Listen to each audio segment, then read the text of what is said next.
Hey everyone. This is a weird episode of Darshan Talks. This is the first time we're doing this. It's a live episode. Might be the last.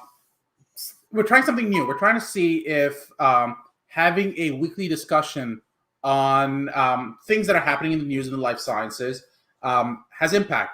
I have with me Major. Major has been with me for 6-7 years. I forget how long, Major, and he has been, for the most part, my marketing guru, my friend, and he went from being an intern to leading my marketing team, and it's been super fun. He's actually led a couple of my podcasts before. He's edited my podcast before, so it's really good to have him. Hey, Major, how are you?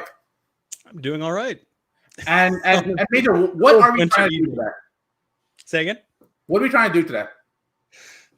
So today we're doing a recent recap, right, of news articles. So you sent me a link, rather 4 different links, and we're going to kind of go through them and kind of see what the importance is, of each one, and kind of, explore what that means, if that makes any sense. Yeah, so let's take the first one, which is, will Facebook ad policy shake up clinical trial recruitment? So basically, Facebook came out and they're saying that they want to institute a ban on detailed targeting that kicks out options based on sensitive areas such as political causes, sexual orientation, and religious practices. And the question is, does that actually impact patient participants?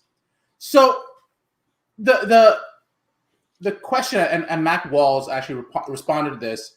They are talking about removing the ability to target advertisements to individuals based on certain areas, and it's to take an interest in user privacy. What I think is really interesting out of all of this is what happened today, which is, which is Murphy barking.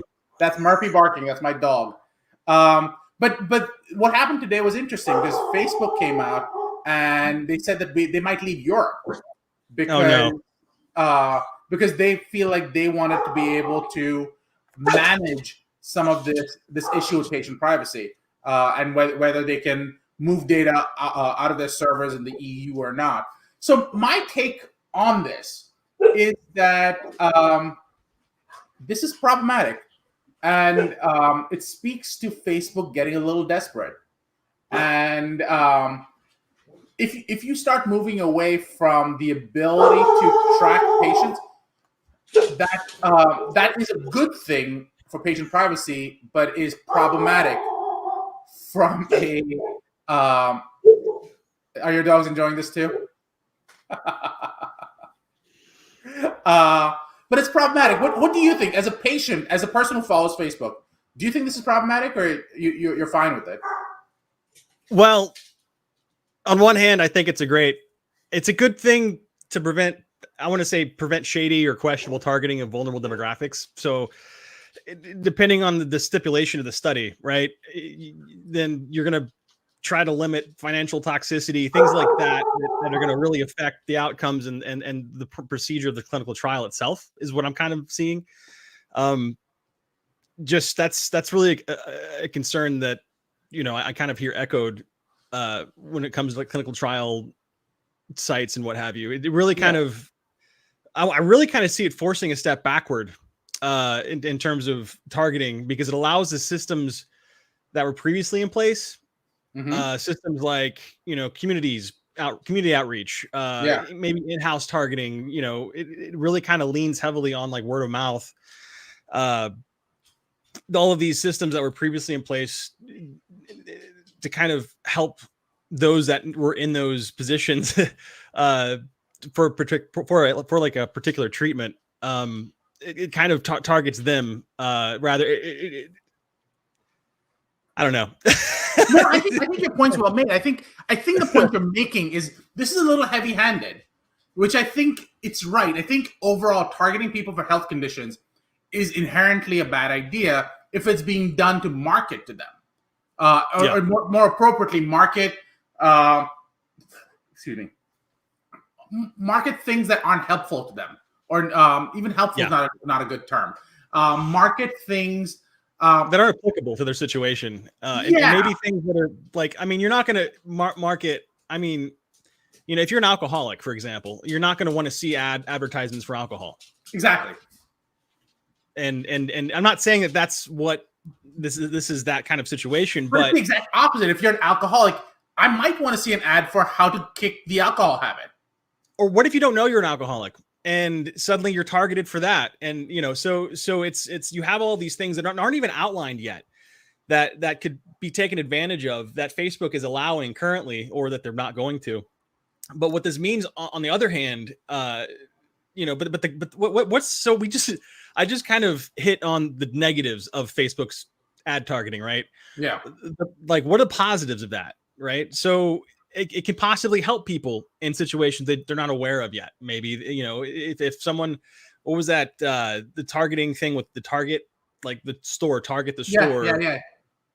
And you know, they told her dad that she was pregnant based on her purchase history, you know, so there might be a similar situation in this kind of environment, Really but it's somebody with some, you know, maybe they don't know they have some sort of cancer.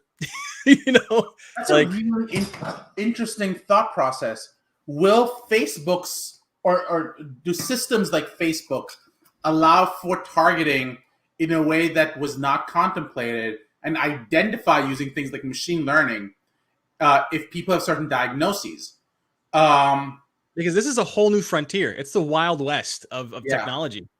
Yeah. When you start entering into like AI, and honestly, I think this might be, they're not going to ever admit to this, and this might be some sort of like tinfoil hat like conspiracy thing. But these people and these companies who have access to the Facebook ad systems also have access to AI systems on the back end. So when you connect two pieces together like that, that's a really powerful tool that you know, you're suddenly losing access to when you're severed from Facebook. But yeah, exactly. So with great power comes great responsibility, and the question is, I mean, I'm just quoting Spider-Man, but the point I'm making is it's exactly where you want this. Like, if it's helpful and it helps me identify cancer, like if let's say I don't know what the symptoms for a particular type of cancer are, but let's say I'm looking for diarrhea pills and I'm looking for vomiting pills and I'm looking for like 2, 3, 4 other things. Maybe that is generally what people who are in the early stages of X type of cancer start looking for. And that might give me a pop-up going, go talk to your doctor about this. Why is that necessarily a bad thing? That might be something no one's thought of, but could dramatically change the way we look at disease progression. I mean, wouldn't you have like some sort of inherent biases against that? Like wouldn't there be something built in, like systemic? I mean, you know, you always have these exclusions, these, you know, biases whenever you have these ad targeting campaigns, right? You know, I mean, then you have the blatant ones of like what, like how do you target, you know, a certain political status? This is what Facebook is doing, is they're preventing this from happening. And I think that's a great idea. But on the flip side of that, is it doing more harm than good? Because what on the other side of this world, on the other side of the severance, what does the marketing or what does the targeting look like for these clinical trials? Is it all going to be in-house? Are they going to use third party? And where's this data coming from? Well, the answer to that is Apple, because Apple has all the data, right? So. Well, you know, to some extent, right? Yeah. But, you know, how are they going to target Android users? Because you can't really say like, you know, only Apple users who are smokers are going to be able to benefit. Google is going to have the same kind of data as well. Where does GDPR kind of hit into this? Great question. So generally speaking, the way GDPR works is it says that you can't share data about these patients. And then you have to also get into things like controls around the data and how long you can hold it and that kind of stuff. So whether you are a processor or I forget what the other term is, a controller or a processor is how GDPR divides the data. So if you control the data, you have certain rights and responsibilities. If you're a processor, you have other rights and responsibilities. But in both scenarios, you can't just share the data with other third parties without consent.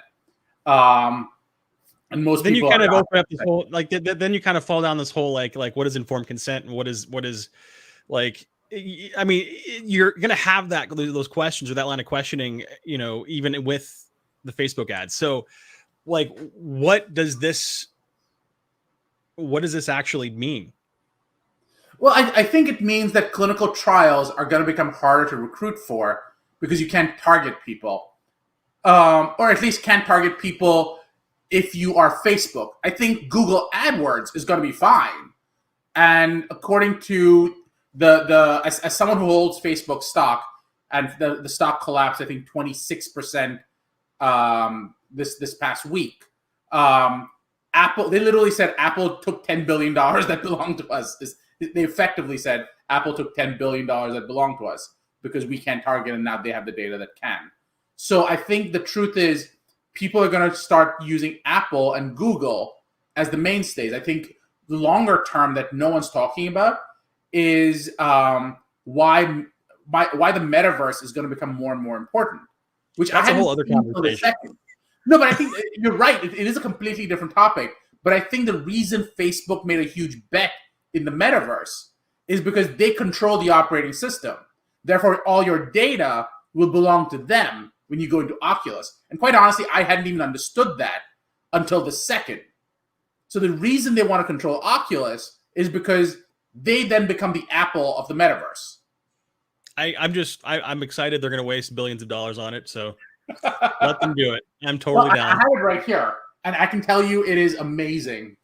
But yeah, my setting is between 2 and 3. I've got like a weird PPD. So like if I don't have it between 2 and 3, then I start getting a splitting headache. What are you talking about 2 and 3? I don't even.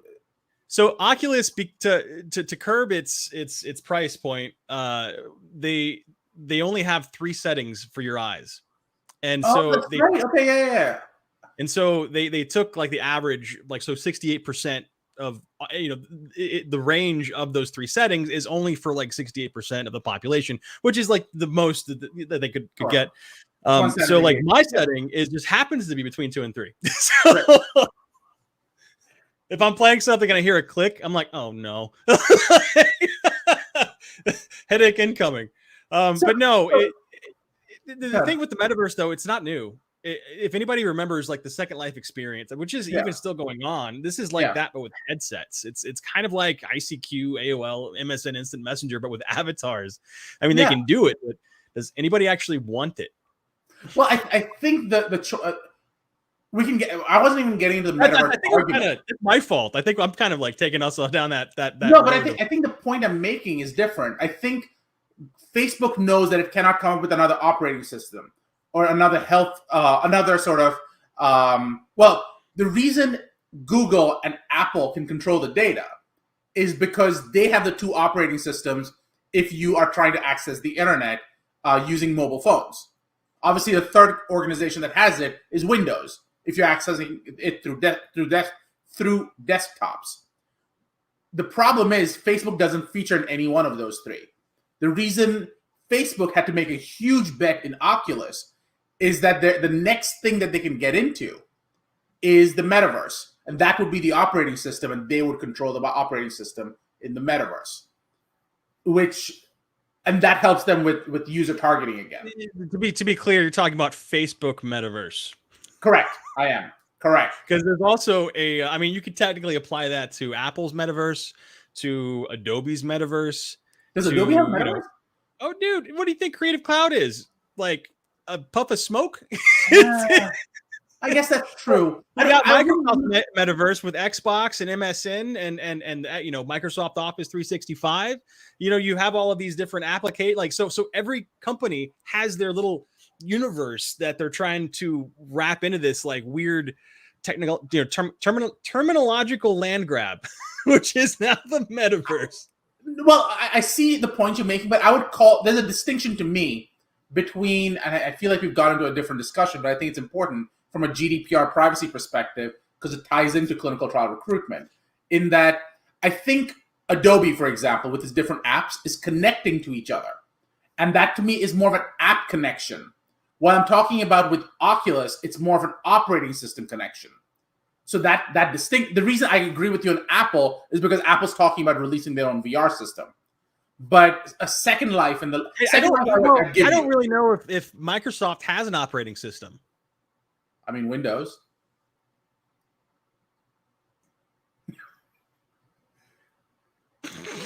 I mean, I'm trying to figure out what you're talking about. No, and that's what it was. It was a very sarcastic, dry remark. Oh, was it? Okay. I was like, is he serious? Okay. I should start. Yeah, no, I should. You might want to preface that a little bit. But yeah, so I think the reason Facebook needs to do it is if they want to play in the digital space in any serious way and target people in any serious way, they have to do it using the next generation. I think they tried to do it with Portal, with their Facebook voice thing, but no one trusts Facebook with voice. So they had to go to the next generation, which was Oculus. You disagree? It's kind of what is that? You know, you go to the used car salesman, the car dealership, and they wear you down. The decision atrophy. It's not atrophy. It's but it's that kind of thing with Facebook and their permission requests. It's like whenever you get an Oculus or a VR headset, they have to track so many different elements that you're just like, I just don't care anymore. I like I'm in this room. Like if you use your hand, like they now know the size of your hand and your movements, and if you haven't, they can do like all sorts of predictions and what have you. So like eventually they can they know your living space. Yeah. Like they can map out your house. Like you're not just going to be in that one room. You're going to like try to walk somewhere to grab something to drink. So now you're talking about data points that aren't even yours, but it's related to you. So you have that decision, where you're just exhausted of like, I don't care anymore. Like whatever, dude. I just want to shoot some zombies. Basically. But I think that goes back to the whole clinical trial recruitment piece, which is I think Facebook realizes that between the political discontent that they've sown, where people are saying, you keep pushing me to look at the GOP's perspective or looking at the Democrats' perspective, I don't trust you. So they're saying we will be good citizens and we will not target based on political ads or political positions.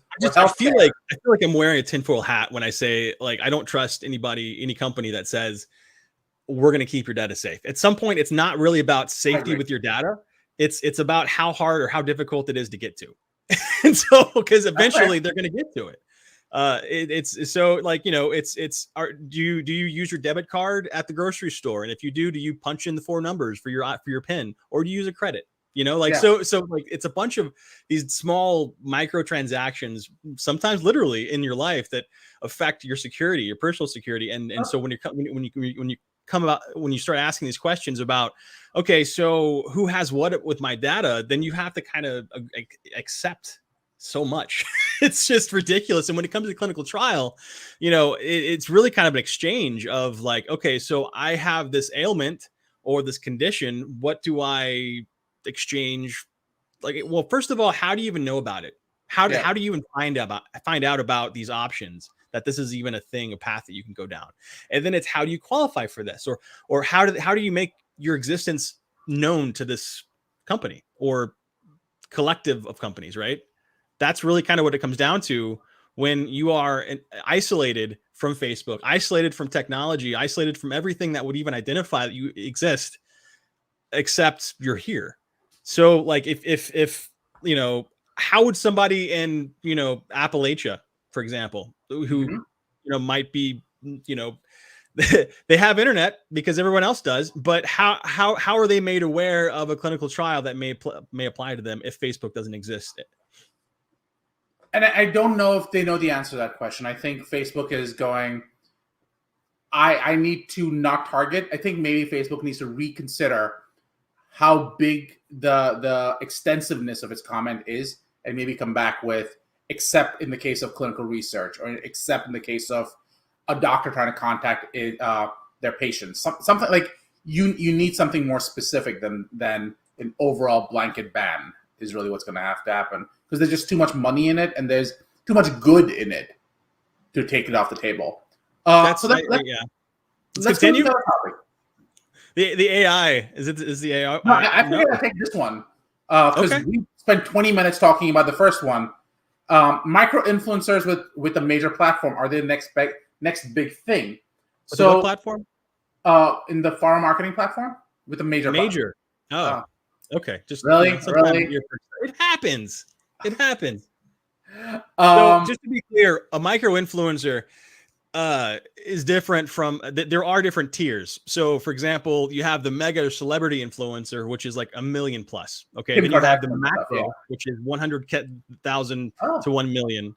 Then you have the micro, which is like 10,000 to 100,000. Then you have the nano influencer, which is like your next door neighbor who might shop some pants on Amazon, 1,000 to 100. No, not even that. 1,000 to 10,000. So micro influencer is somebody who has some presence, maybe 15,000 on Instagram plus, right? And we're not talking about, the Kim Kardashians. We're talking about, the Darshan Kulkarnis. we're talking about the Kulkarnis. Exactly. Actually, you're, the kind of maybe coming on the macro level. But anyway, so that's what we're talking about. How do they influence? What was that? Are they Are the they next big thing in pharma thing? marketing is the question. I feel like we're reaching a point. I'm surprised that they haven't always been a major influencer. And I refer to this because What influencer? okay, we got it. We got the two names major. Uh, but in the pharma world, that you always had this concept of key opinion leaders, and this idea that there are certain physicians, certain clinicians who have an impact on more than just themselves. And these are often people who were journal writing, who wrote journals. These were often people who were doing more, if you will. So to me, this is just the online version of what was already happening. So my short answer is they're not the next big thing.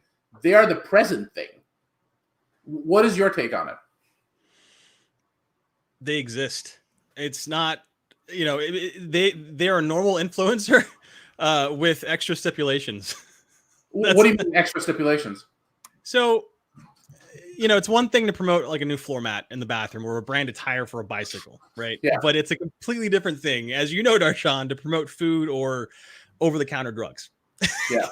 Because it's like, okay, so when you take this pregnancy test, does it matter what position you're in or what, how this happens? What, so if you say it has to be room temperature, what does that mean? What is room temperature where you are? Like if it has to, I'm just going into some, random line of thought with that. But the point is, if it's not like an object that I guess is consumed or used for some health purposes, then that's a different story. Like if it's makeup, I'm sure makeup cosmetics has its own stipulations, right? I mean, this isn't new. There's even been a platform. So you have all these micro influencers. You have all these influencers. How do you collect them to market them? How do you allow people like be the middleman? How do you allow a marketing agency to like sort them and find, target them like we just talked about with the Facebook targeting? How do you target them so you can get what you want, right?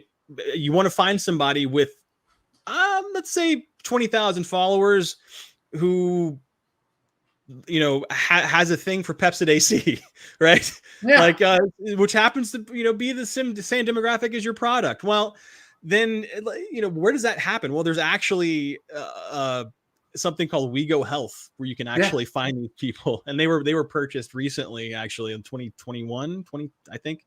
But it's not new. My point is that they're not new. It's a thing that's been going on, and honestly, it's just the concept of how much of an impact this has. And just to be clear, just because somebody has 100,000 followers doesn't mean that that's how many people actually care about them or interact with them. Because what you're wanting to find out is how much these people interact with, like if I post something about, some marketing tidbit, what have you, and people like go crazy for it, that's awesome. But if one person just likes it and then it just fizzles out, then that's a different story. So you want to kind of have to focus on who you're talking to. And in fact, in June of 2020, the FDA and FTC even began an effort to update the agency's perspective on the impact of these endorsers on consumers. But, that was in 2021, June. Something big happened, something really big. So you like that? With that? I do. Was that too obvious? Anyway, but the point being is it's a very important topic. Is this just beating on the drum, just like, hey, look at this thing over here because nothing else is interesting? I can't tell you.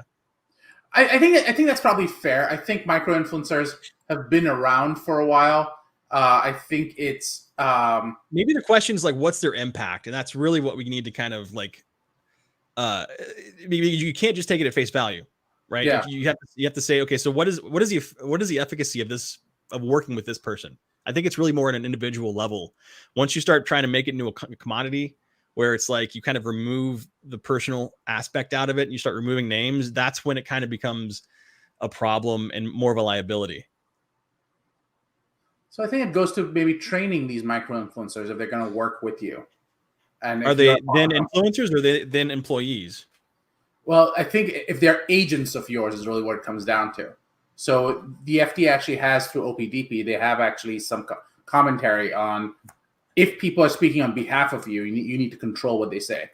So I think somebody made something on PowerPoint. Like, so Microsoft, I want to say I read this somewhere, so take this with a grain of salt. But so somebody who was working, let's say with a company like Microsoft, let's say working in a department that works with PowerPoint, and they on their own, decided to start making these tutorial videos about how to use PowerPoint. And it turns out that their videos made on their own time were more popular than the actual official, tutorial. Yeah. Well, at that point, are they an influencer or are they, like as you said, an agent of the company? And so, that's kind of gray.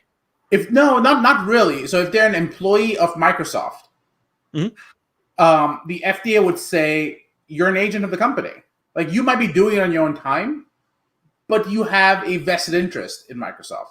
At least that's a compliance perspective. I think that if it's a totally separate person, doesn't work with Microsoft, never paid by Microsoft, still making those same videos, I think the argument would be, no, they aren't an agent of Microsoft. What gets more complicated is then there's like the middle ground. The middle ground might be Microsoft hires this other person who's completely unconnected with them to create it. Most arguments would be they're influencers. But now what if Microsoft hires them on a completely different project and they're still making PowerPoint videos? Are they still an agent of Microsoft? And I think that's where you start going, I'm not sure. They're an agent for one thing, but not for another thing. Because agency is limited to certain things. So I think that's going to be the next question. We can keep going, but we're already at our 30-minute mark. This was amazing. This was our first episode. I hope people enjoy it. But this was fun. So thanks again for coming on, Major. Any parting words? Have a good afternoon, evening. Yeah, that's about right. Thanks, everyone.